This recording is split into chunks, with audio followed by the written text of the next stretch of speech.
Hello loves, welcome back to our channel. If you guys don't know me or us already and you are not following our channel, I am a mom to an almost 2-year-old and I've been married to my husband for almost 4 years now. We're just a little family of 3 and I am now on my surrogacy journey. So I am pretty much, in simple terms, having someone else's baby. This, I guess, is technically my first pregnancy update, like more formally made for YouTube, because my other ones have been made for IGTV, and I just decided to share them on here and just decided to switch over to this platform again to share my experiences because it's a little bit, I don't know, easier to organize videos through this and everything. And I've missed vlogging and uploading videos for this channel. So anyway, we are just gonna get into this pregnancy update. So we are gonna be talking about weeks 8 and 9 in this video.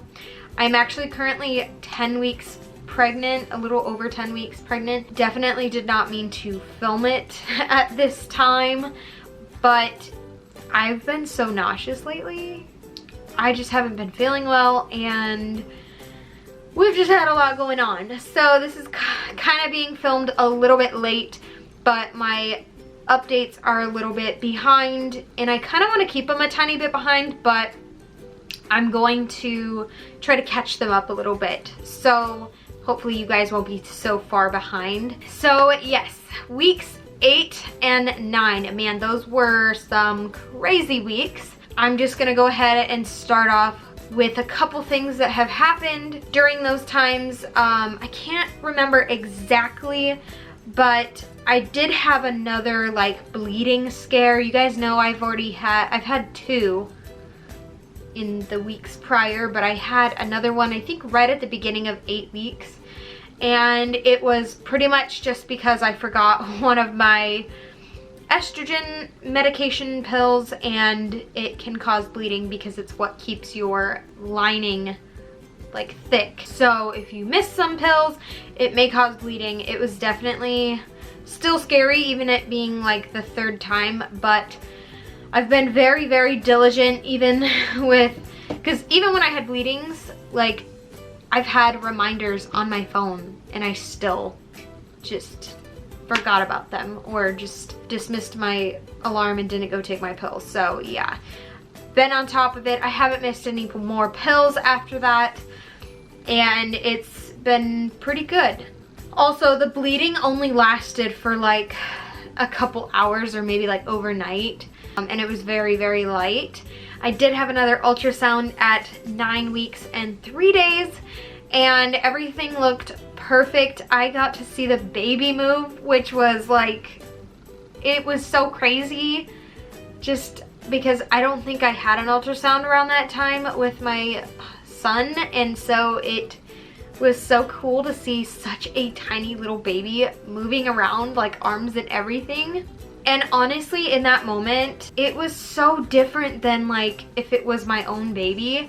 I know I've had so many of you ask me like how I'm going to be able to cope with giving away a baby that you've had in your stomach for 9 months. And that ultrasound at 9 weeks and 3 days kind of just reassured my mindset in everything in this surrogacy. And just when I saw the baby moving, it made me emotional to the point where it was emotions towards the intended parent not being able to be there to see that. It wasn't like, oh my gosh, that's my baby. I was like, oh my gosh, I'm like, this baby's thriving and I'm gonna be able to give this beautiful baby to someone who couldn't conceive. And that moment just reassured it for me. I can't even explain it. It's just a whole different feeling than when you're pregnant with your own baby. And yeah, it might not be like that for everyone, but it's just a different type of emotional connection, and I'm just gonna leave it at that, okay? So I think that's kind of it for like little updates. Now for symptoms, I have been nauseous You guys know that from my last update.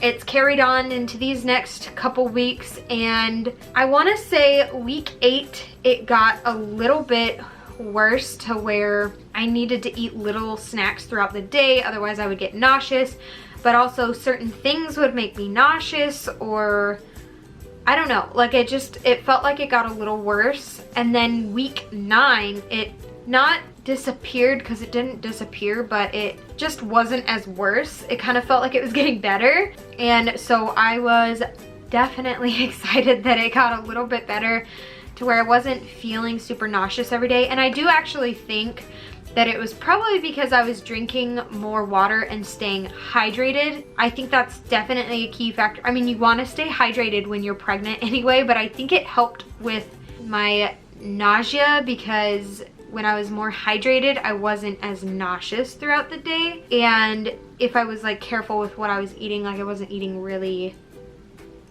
I don't know, like upsetting foods. It's weird because some days some foods will upset me and the next day they won't upset me. It's weird. So I've had nausea. I have been tired on and off. It just kind of varies every day. Sometimes I will take naps when Hunter naps, but sometimes I won't because I just have to get some things done and I'm not as tired. I've also noticed more frequent urination, probably more towards like week 9. And I mean, yeah, I was drinking more fluids, but I feel like I was getting up more during the night. And so I definitely think that was one of my symptoms. And then, I mean, as far as cravings go, it's just whatever sounded good in the moment. And I think that was kind of with Hunter's pregnancy as well. I wasn't craving one specific thing. Actually, I take that back. There has been one certain thing that I have been craving but haven't eaten a lot of, and that's Taco Bell. And not just like Taco Bell in general, it's their, what is it called? Their bean, rice, or bean, cheese and rice burrito? Bean, rice, and cheese burrito? It's just those 3 in a burrito. And oh my gosh, it's $1 and it's so good. And that's literally the only thing that I will eat at Taco Bell, and it fills me up, because if I eat any more than that, then I'll feel like crap. But that's something that I've been craving constantly, and it's weird because I've been craving it constantly at nighttime, like before bedtime. So that's kind of what's helped me not give in to that craving. I do say that I have been eating not as healthy. I mean, I've been eating fruits and stuff to kind of keep some type of healthy thing in my body, but just when you're nauseous, it's so hard to, you know, eat super healthy when you're not, like, it's gonna make you sick or you're not craving it or whatever. So I haven't been giving into cravings too much, but I've also, I don't know, it's hard. I've been trying to eat a lot of like carbs, like pasta and stuff, so it's not like, I guess it's not really that bad.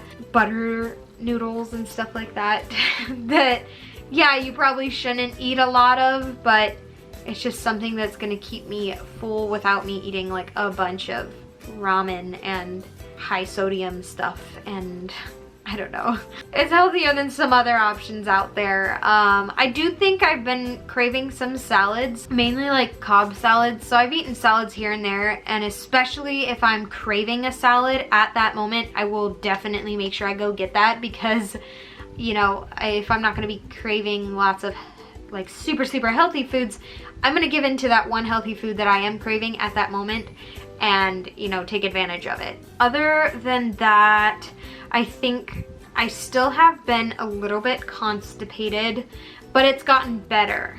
And maybe that does have something to do with me drinking more water and staying hydrated, but I am still slightly constipated. I did get some prunes, and I'm trying to make sure that I eat like 1 a day so that it kind of helps everything.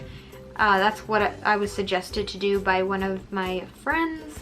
Other than that, I really have not had any other symptoms. I have had some soreness down in the uterus lower belly area because, you know, everything's stretching and growing. So I have had a little bit of that, and I've noticed like some days I will be more sore than others because maybe I've done a little bit of vacuuming or something and it's just like maybe overdone it a little bit, although, you know, that's kind of normal for me to do. I think it's just with my uterus growing, it's more apt to get sore. Is that even the phrase?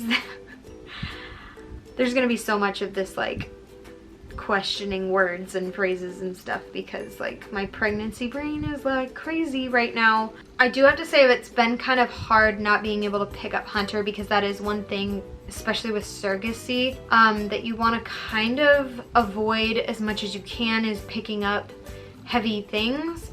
And you know, Hunter, he's not a tiny little baby anymore, but there are certain things that I have to like pick him up to put him in, like the high chair or the crib, in and out of the crib, which, you know, he's only got one nap, so it's not a lot of times, but you know, sometimes it's hard when he wants me to pick him up and I just have to like get down to his level and like give him hugs and stuff like that and have him sit in my lap because I'm trying not to pick him up as much because I just don't want to stress anything out down there. I think I might have said this in the other video, but just with surrogacy, it's just a different situation. It's a different type of pregnancy because your body doesn't know you're pregnant.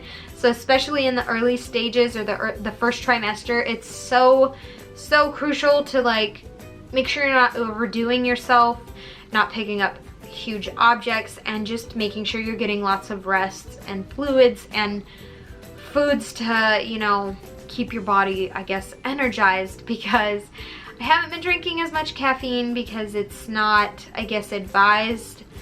It's advised to like kind of limit it.